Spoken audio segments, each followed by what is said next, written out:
you can't just bet on a product. Once they're public, you have to really see if the founder can execute on that next level.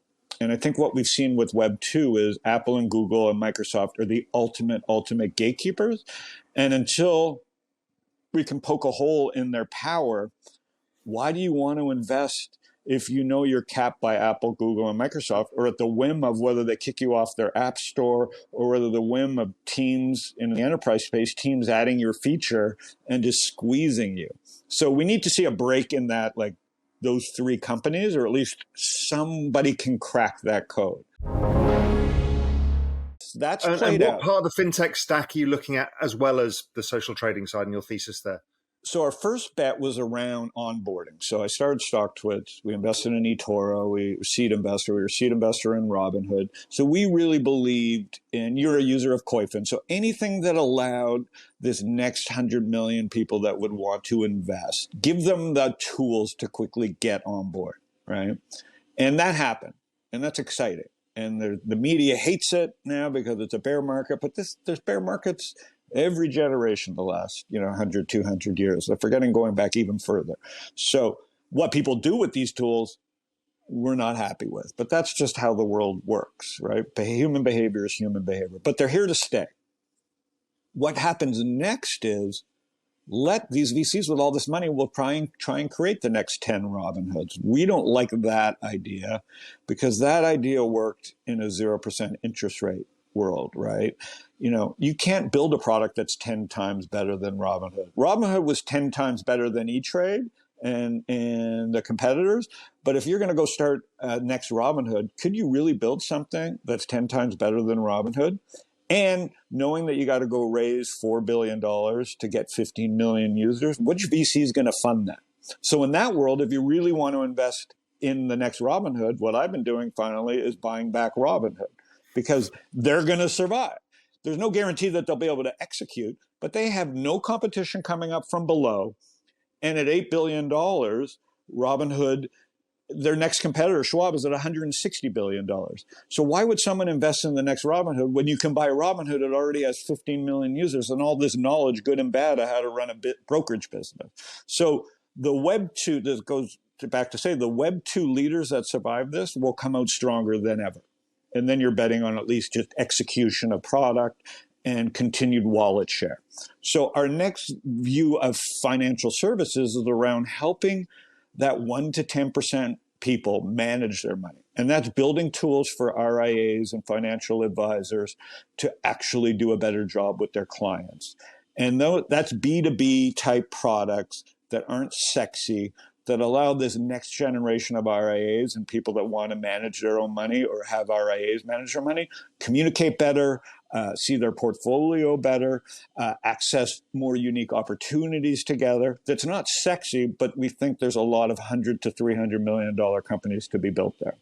I just want to, on some of the points you raised, it was interesting because we had this conversation over a drink in Cayman, is there's two companies that sound like Robinhood, which are the survivors. Okay. One of those is, one's Coinbase. Yeah. Because everybody's been nuked. Yeah. And nobody wants to trade with Binance now. So you're kind of left with one. Right. And the other is your view on Shopify, because I know you've always been interested in that stock. Those two stocks are really interesting to me. Well, I mean, I own some Coinbase. And Peloton is the other one I'm interested in. Yeah. Well, Peloton's a good case study in what it's easy in hindsight to say, I can't believe how they blew it. Right. So the case study in Peloton is the same case study that happens in a lot of great companies that own a niche and then believe their own shit. Right. And I believe Crocs was one of those stories in the last cycle. Right. They had these rubber shoes that smelled like condoms and they were selling like crazy. Everybody knocked them up and the stock went from like $1 to $60. And they started believing that they could continue to grow and they could have used that $60 stock price to buy Lululemon. I'm saying, so I think corp dev is what differentiates. If you look at Benioff or if you look at Facebook or even look at Google, right? What they've done great is do acquisitions, right? And there's very few Netflixes that don't have to do acquisitions, right? And so, not a lot of these Web 2 companies, and I will throw Shopify in there and Peloton to start, have done anything around corp dev, right? They were bull market companies born in an era where customers were coming online. With Shopify, for example, an incredible company. I own a little bit of stock still, but they've made some mistakes, right? Like this freemium model where, you just keep trying to win everybody in, and you're not charging a fair price or offering the right services as your customers move up the food chain, can come back to haunt you when the market reverses. And so what happened with Shopify, in hindsight, which is now easy to understand, you had millions of people setting up a store, going to Alibaba to source a product, this kind of a gig Shopify economy, and then arbing it, putting up a little website, selling their product with a cute name and packaging from Alibaba, going to and figuring out who their customer is, then going to Facebook and doing, a math model and saying, get me customers up until this price. And you can build a nice little gig economy business, right? A little side hustle. And that was played millions and millions of times. And it was a fantastic little thing. What Shopify forgot to do and what Facebook forgot to do is they forgot that they were Apple's bitches at some level, right? And Apple, under the guise of like user trust or security, really stuck it to Facebook, which in turn stuck it to Shopify, because that whole thing of like get a customer from Facebook at a certain dollar amount was shut down by Apple. So it was kind of like while Mark Zuckerberg was fighting, the story of Russia, Apple really squeezed them, which really really crushed a Shopify. And now the gig economy is kind of over because you can't acquire customers. The same thing kind of happened in the enterprise with Zoom. While we loved Zoom, Microsoft through Teams has completed a monopoly, maybe bigger than their first monopoly, in the enterprise space, right? And so Zoom can't get out of their own way. They didn't do enough to expand their moat around video, and they've been squeezed by Google and Microsoft with maybe inferior products, although Google Meet's good, but Teams is a horrific experience. Like if I get a Teams message, I kind of shed a tear, right? I'm the same, I hate it. But it doesn't matter because I have a lockdown. So you have these like Microsoft, Apple, Google monopolies that are squeezing the Shopifys and Facebooks of the world. Peloton just made the mistake when their stock was $100, $140 of not using that currency and diversifying down their business model, right?